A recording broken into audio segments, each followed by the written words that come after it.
कोलकाता के मेयर फराद हकीम ने बीजेपी लीडरान तृणमूल गुंडों का एनकाउंटर किए जाने पर अपना रद्द अमल जाहिर करते हुए कहा कि मौजूदा मरकज़ी वज़ीर दाखिला अमित शाह ही को देख लें, ये गुजरात में इशरत जहां एनकाउंटर में मुलविस रहे हैं। सिर्फ ये एक नहीं, गुजरात में अनगिनत एनकाउंटर्स मासूमों के हुए हैं और जहाँ जहाँ ये लोग इक़्तिदार में आ रहे हैं अब वहाँ ये लोग पुलिस से ये काम करवा रहे हैं। तो ऐसे में बंगाल बीजेपी के राजू बनर्जी या दीगर एनकाउंटर्स की बात करते हैं तो इसमें हैरत नहीं होनी चाहिए, क्योंकि बीजेपी का खून खराबा कल्चर है।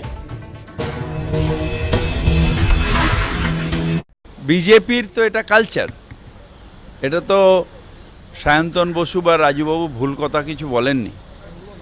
তার কারণ ওনাদের যে পার্টির প্রেসিডেন্ট এবং এখন মাননীয় স্বরাষ্ট্রমন্ত্রী তিনি তো ইসরাত জাহান কেসে এনকাউন্টারে মেরে দিয়েছিলেন।